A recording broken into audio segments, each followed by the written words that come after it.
के माननीय अतुल जी, अभय जी, इस अवसर पर आप सब, बड़ी संकट की घड़ी है, आप सबका भरोसा है।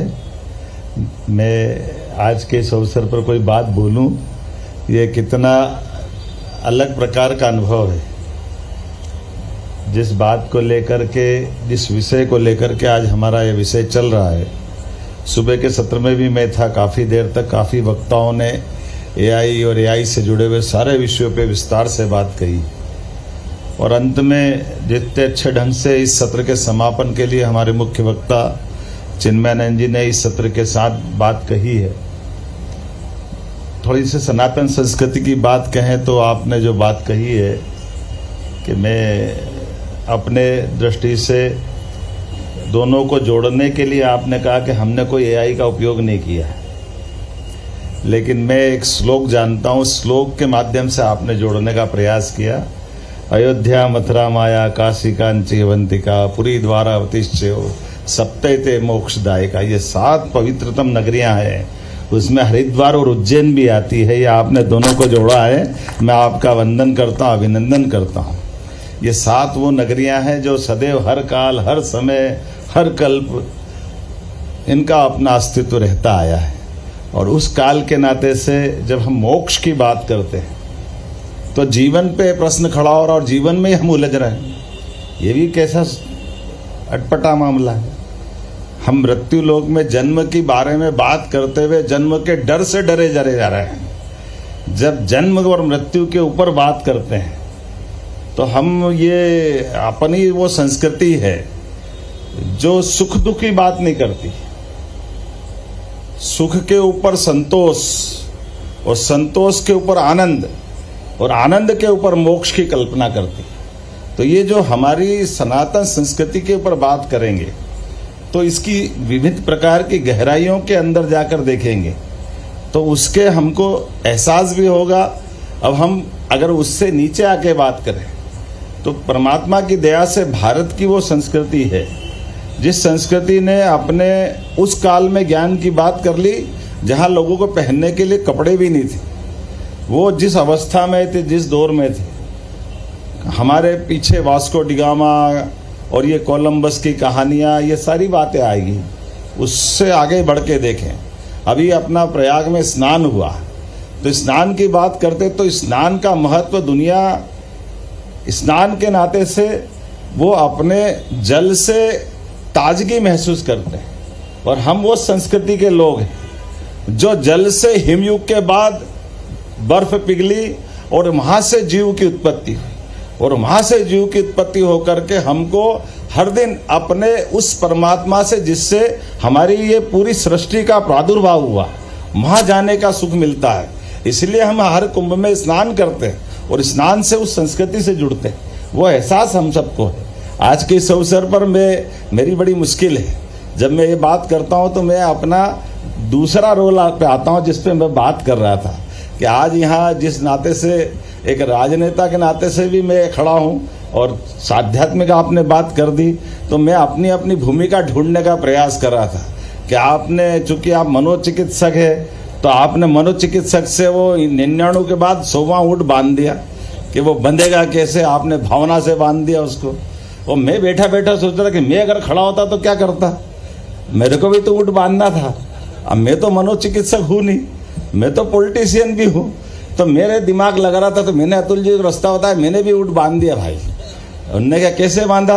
अरे बहुत सरल है, अरे 99 ऊँट बंधे हुए हैं, अब 100वां बचा है, दूसरा जो ऊँट खाली उसकी पूंछ से दूसरे की पूंछ बांध दो, अपने आप 2 ही बंधे रहेंगे, चिंता की कोई बात ही, जाएंगे क्या हम? हमको पूंछ पकड़ना और पूंछ से रोकना, इसी का तो आनंद है। ये हमारी अपनी दृष्टि है, माफ करना। मैं आपकी बात को बढ़ाने के लिए मेरे मन में आया कि इसको क्या करा जाए, क्या करा जाए। तो आप बताओ वो ऊँट हिलेंगे क्या सुबह तक?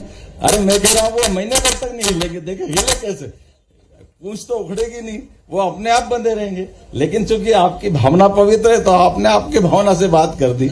अब हम ये सोच रहे हैं कि अमेरिका ने मना कर दिया, वो चाइना करे जा रहा, तो भारत बैठा बैठा क्या करेगा?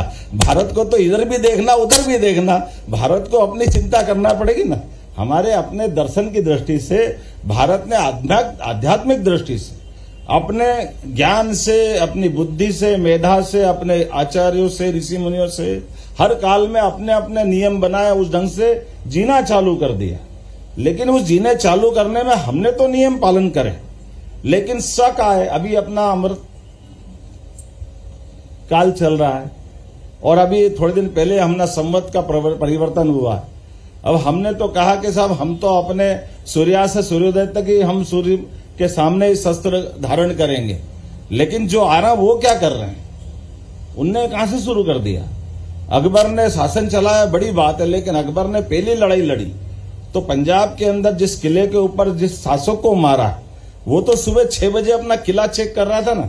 उसने तो शंख ध्वनि नहीं की थी, नगाड़े नहीं बजे थे, लेकिन वो अपनी सेना के पहले सेना का संचालन कैसे होगा, व्यवस्था कैसी होगी, किले की सुरक्षा व्यवस्था कैसी क्या है। और देखते देखते अकबर आया, पहली बार बंदूक उसके पास थी, उसने कहा ये युद्ध हो रहा, युद्ध होगा। बोले किससे होगा? सामने सामने की सेना हो गई। 14 साल की उम्र में अकबर को लगा कि भाई ये कौन चेक कर रहा? बोले ये राजा। बोले इससे तो लड़ना है। बोले कब लड़ना? बोले जब शंख न बजाएगा, घड़े घंटाल बजेंगे, नगाड़े बजेंगे, तब मरेगा। अरे बोले फालतू की बात है, ला बंदूक दो मेरे को। उन्होंने टपका दिया, ऊपर से हो गया युद्ध पूरा। ये जो हमारे साथ अन्याय हुआ है, हम तो सब मान रहे हैं, लेकिन सामने वाले माने कि नहीं माने। तो ये जो आज के दौर में ज्यादा जरूरी है, इसलिए मैं यशस्वी प्रधानमंत्री को धन्यवाद देना चाहूंगा। उन्होंने कहा जो भी नवीन तकनीक आए, हम सबसे पहले उस दिशा में आगे जाएं। हम उसके प्लस में भी रहेंगे, माइनस में भी रहेंगे। जिस रास्ते से हम जा रहे हैं उसके खतरे भी है, लेकिन खतरे के अलावा हम नहीं करेंगे, लेकिन दुनिया तो आगे जा रही है। दुनिया की दौड़ तो कहां तक जा रही है उसको देखने की जरूरत तो है, और इसीलिए हमको सतर्कता के भी रखना है, लेकिन उसमें अपनी जो निष्णात होने की क्षमता है उसमें पीछे नहीं रहना है। इसलिए आवश्यक सावधानी भी जरूरी। ये हमारे जीन्स में है, हम किसी के साथ अन्याय नहीं कर सकते, ये हमारे जीन्स में है। लेकिन कोई अन्याय हमारे साथ करे तो हमको अन्याय का बदला लेते तो आना चाहिए, उसका एहसास तो हमको हो। मैं तो वैसे ही विनोद में सुबह कहानी सुना रहा था, ऐसे रिपीट कर देता हूं। मैं ऐसे बता रहा था कि भगवान कृष्ण के जन्म की कहानी तो हम सबको मालूम है। भगवान कृष्ण के बारे में आकाशवाणी हुई, वसुदेव देवकी के साथ से कंस का अंत करने के लिए भगवान कृष्ण आएंगे, ये हमने सबने सुनी है। लेकिन ये कंस ने अपने पिता को क्यों जेल में डाला, उग्रसेन से उनका क्या कारण हुआ है, ये मैं उस पर थोड़ा सा बता रहा था। कल्याण अंक में छपी थी, मैंने वो कहानी पढ़ी थी, और उस दृष्टिकोण से बता रहा था कि उग्रसेन महाराज कंस के पिता और सुलोचना उनकी पत्नी, ये उनके नवदंपति जो विवाह करने के बाद तत्काल की बात थी, दोनों अपने उस दौर से निकले थे। अचानक फिर उनका वन विहार का योजना बनी, और निकलते निकलते दरबार से उनको सूचना आई कि आप एक काम करो महाराज, आपको एक जरूरी कैबिनेट मीटिंग में रुकना पड़ता है। राजनीति में संकट होता ही होता है, अब नई नई गृहस्थी बसी और ऐसे में रुकना ये बड़ा संकट है, लेकिन कोई बात नहीं। महाराज ने कहा महारानी जी आप जाइए, मैं आप पीछे आता हूँ। अब महारानी से कहा कि आप कब आएंगे? महारानी का तो मन खराब हो गया कि ये कौन सा काम है। उन्होंने कहा मैं 2-3 घंटे बाद आता हूँ, थोड़ा सा जरूरी विषय निपटा के आता हूँ।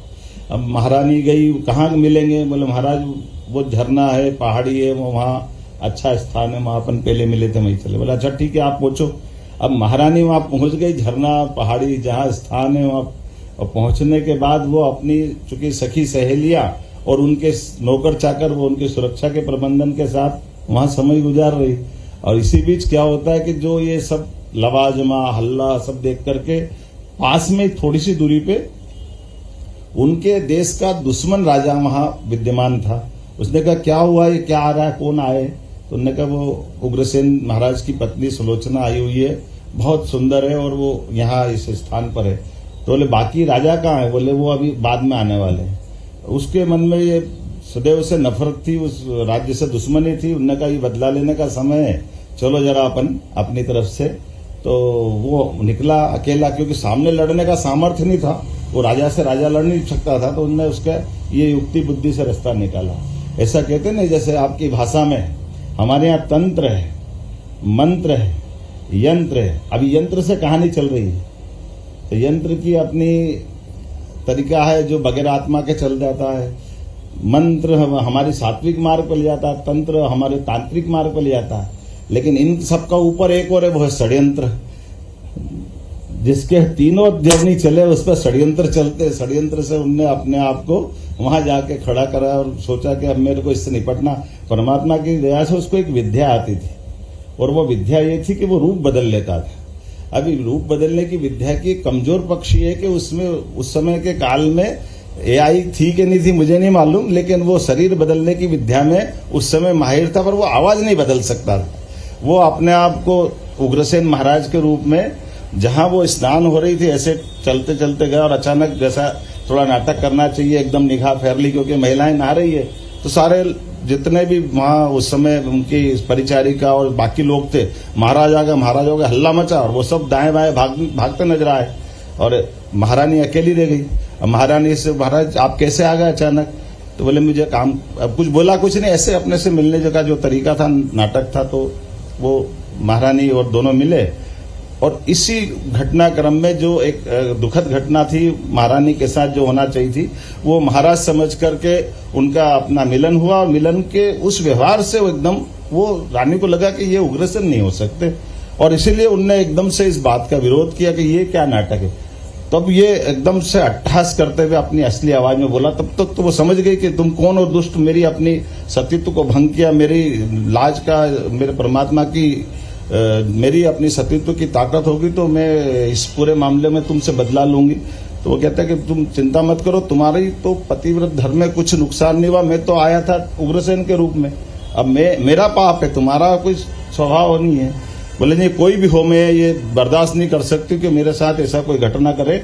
मैं तो बोला तुम चिंता मत करो, ये परमात्मा की लीला है, तुम्हारा अपना पवित्र भाव है, लेकिन तुमको मैं प्रसाद दे रहा हूं कि एक अच्छा सुंदर बलिष्ठ व्यक्ति एक आपके परिवार में जन्म लेगा, और उससे आपका आगे जो भी उसके बारे में वो शुभकामना देता है। लेकिन वो अपनी उस भाव से कहती है, परमात्मा इस घटनाक्रम की अगर मैंने अभी तक भगवान के प्रति भक्ति की होगी, साधना की होगी, तो मुझे मेरे वंश से, मैं यदुवंशी हूं, मेरे परिवार में कोई ऐसा वंश का कोई कुमार पैदा होगा जो इसकी मौत का कारण बनेगा। वो कंस की मौत का कारण भगवान कृष्ण ने वहां उसके संकल्प से लिया है। मुझे